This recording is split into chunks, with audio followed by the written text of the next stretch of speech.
मैं कोई भी डिबेट देखना मैं सबसे मैं कहता हूँ भाई तुम हिंदू राज्य ने राम राज्य बनाओ, मैं तुम्हारे साथ हूँ। मैं अपने अपने जो मेरे मजहब के लोग हैं ना, मैं उनसे कहता हूँ तुम है ना गौ माता के रक्षक बनो। भाई मैं खुद बनना चाहता हूँ। मेरे भाई की आस्था है तो भाई मेरा भाई नहीं है क्या? वो हिंदुस्तान में रहता है, भाई की आस्था है तो मेरी आस्था है। तुम भाईचारा बना के रखो। ये फरदाना ने जो ऐसे लोग नहीं चाहिए। अभी देखो यूपी में नरसिंह आनंद ठीक है वो हमेशा बोलता है ये भाई है, ये बोलता है कि भाई वो गलत बोलता है, तो मैं इसको कैसे गलत बोल दूं? ये तो हमारे मजहब के लिए बोल रहे हैं भाई। मोहब्बत करते हैं। अभी होली आई थी, आपने होली के अंदर वीडियो देखी होगी क्या? जितने भी हिंदू भाई का हमने होली बनाई, ठीक है। अभी आपने कुछ टाइम पहले भी जो दशहरा था उसके अंदर डांडिया की आपने बात देखी होगी। भाईचारे की बात बनी तो फरजाना ने तो जैसे बोला, खाली वो एक महिला नहीं थी, वो लड़की नहीं थी। अगर उसमें इतने गट्स हैं तो जाहिर सी बात है उसका इन्वायरमेंट ऐसा होगा। जैसे मान के चलो, अगर आपका इन्वायरमेंट अगर जिम वाले लोगों के साथ होगा, आपका पेट कभी नहीं निकल सकता। आपका इन्वायरमेंट अगर टॉपर्स के साथ होगा तो आप लिटरली पढ़ने लिखने में अच्छे होंगे। उसका इन्वायरमेंट हो सकता है कैसा हो सकता है क्या होगा, जो गाय को खाते हो, जो गाय को काटते हो।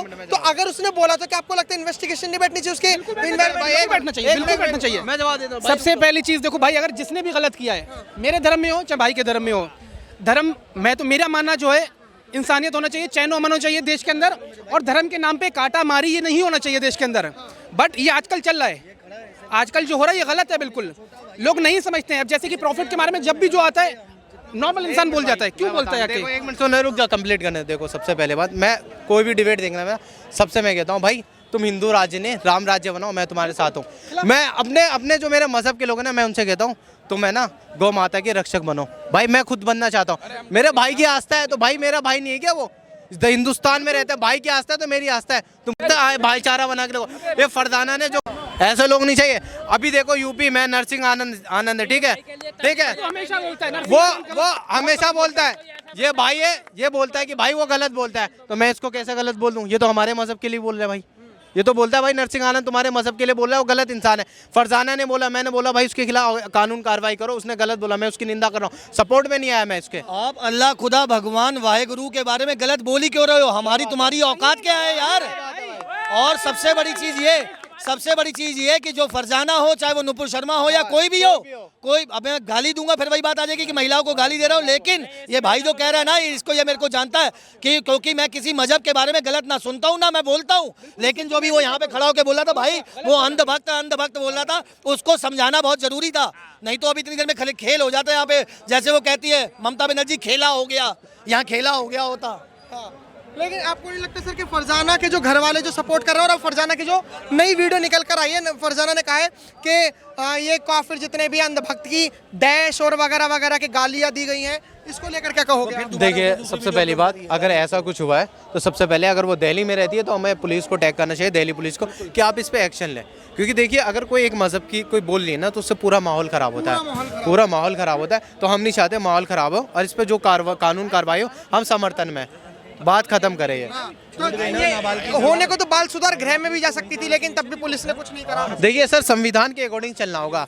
अगर आप चाहेंगे आप उसको जाके मार दे तो आप मार नहीं सकते, आपको राइट नहीं है। आप संविधान देश में रहते हो तो आपको संविधान मानना पड़ेगा, और मुझे भी संविधान से हम बाहर नहीं जा सकते सर, संविधान को फॉलो करना होगा सर। ठीक है सर। उनके घर वाले कह रहे हैं कि गलत तो उन्होंने करा है जो हमारे घर में मारने आए, जो कि मारा नहीं किसी ने भी। जो किन्नर विंग थी उन्होंने बस 2 चाटे मारे और उसमें कहा कि हजारों की भीड़ आई और मेरे बेटे को मारा। जैसे कि आपने बताया घर वाले उसके सपोर्ट कर रहे हैं, घर वाले किसी के उसके अगेंस्ट नहीं जाएंगे, अपनी बेटी या बेटा जो भी होगा उसके अगेंस्ट नहीं जाएंगे। बट उसने अगर गलत कुछ कहा है तो कानूनी कार्रवाई होना चाहिए उसके अंदर। बट कोई मारने जा रहा है वो गलत है सर। लेकिन मैं एज अ जर्नलिस्ट होने के बाद भी मेरे मन में एक सवाल खटका कि जब जेल होने की बात आई, जब इन्वायरमेंट, जैसे मान के चलो कोई हिंदू है, आप मुस्लिम है, ये हिंदू है, अगर भाईचारे की बात आई तो सरकार और कॉन्स्टिट्यूशन को सबसे पहले आगे आना चाहिए। जो 18 साल से कम उम्र की जो लड़की है उसको तो जेल बस इसलिए नहीं भेजा कि वो 18 साल से कम उम्र की है। इससे और विवाद बन गया क्योंकि अब उसने वीडियो जारी करी, अब धीरे धीरे विवाद बन रहा है। लेकिन जब शादी करने की बात आई, 2 शादियां कर ली, तब कॉन्स्टिट्यूशन ने कैसे आज़ादी दे दी? यही हमारे देश का एक लाचार कानून है। सबसे पहले ये जो आप बता रहे हैं और जो मैंने भी देखा है, जो उसने दोबारा से छूटने के बाद फिर एक वीडियो अपलोड करी है। पुलिस प्रशासन को जाकर उसके खिलाफ अब दोबारा सख्त से सख्त कार्रवाई करनी चाहिए और कम से कम 3 साल के लिए उसे जेल भेजना चाहिए, ताकि उसको पता लगे अगर वो नाबालिग है। 3 साल का प्रावधान तो सबके लिए होता है, चाहे वो नाबालिग हो चाहे वो बालिग हो, ठीक है। 3 साल की सज़ा उसको होनी चाहिए और 3 साल तक मैं उस जज से भी गुजारिश करूंगा जिसके पास उसका केस जाए वो भी उसको जमानत ना दे। और आप प्लीज़ पत्रकार महोदय ये चैनल पे वीडियो जरूर चलाइएगा। और मैं आपको बता दूं उसको दोबारा से इतनी हिम्मत कहां से आई, उसके पीछे कौन लोग हैं, क्या पता, हो सकता है कल को आगे आने वाले समय में वो कोई बड़ी साजिश रच रही हो। ऐसा भी हो सकता है पत्रकार महोदय, ये देश है, यहाँ पे हर तरीके के भांति भांति की लकड़ी है यहाँ पे। तो वो लड़की जब होने के बावजूद, उसके चाटे पड़ने के बावजूद, एक बार मुकदमा लिखे जाने के बावजूद अगर वो नहीं सुधर रही है, तो मेरा कहना सरकार से ये है कि वो जल्द से जल्द उसके खिलाफ पुलिस कार्रवाई होनी चाहिए और उसको उठाकर जेल भेजना चाहिए। अगर कोई भी उसका सपोर्ट करता है तो उसको भी जेल भिजवाया जाए और ज़रूर भेजा जाए। अभी सर ये एक चीज़ और बताइए कि जैसे पूरे भारत देश में वीडियो वायरल हुई, आपने देखा होगा पाकिस्तान के जो आतंकवादी हैं वो किस तरीके से स्लीपर सेल्स की तरह काम करते हैं।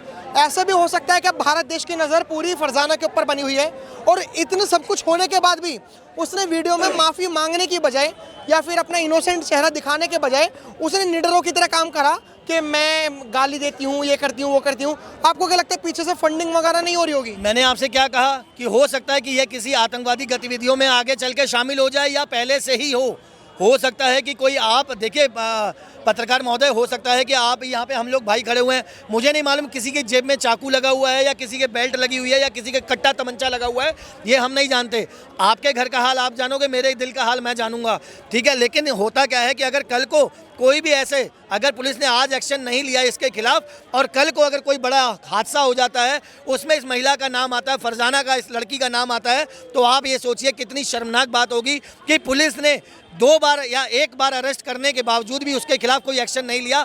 तो मेरी हाथ जोड़ के रिक्वेस्ट है प्रशासन से कि उसके खिलाफ सख्त से सख्त कार्रवाई करी जाए और जितने भी हिंदू रक्षक दल वाले हैं, जो विश्व हिंदू परिषद वाले हैं, गौ रक्षक दल वाले हैं, उनके खिलाफ कार्रवाई ना करके सबसे पहले इसकी जांच इंक्वायरी करी जाए कि इस औरत की, इस महिला की इतनी हिम्मत कहां से हो गई कि एक बार पुलिस थाने में होने के बाद, चाटे खाने के बाद भी अगर ये दोबारा से फिर से ऐसा हिंदुओं के लिए अपमानित बयान दे रही है, तो इसकी हिम्मत कहां से आ रही है और ये कौन इसको पीछे से सपोर्ट कर रहा है, कौन इसको पैसा फंडिंग कर रहा है। क्योंकि कल को पत्रकार महोदय ये भी हो जाएगा, बड़ी बड़ी पार्टियां जो हैं वो इसको अपने यहाँ से टिकट दे देंगी और ये कल को हमारे यहाँ MP, MLA, मंत्री, प्रशासन, सांसद बन के कहीं ऐसा ना हो पार्लियामेंट में अतीक अहमद और मुख्तार अंसारी जैसे बन के ये भी वहाँ पहुँच जाए।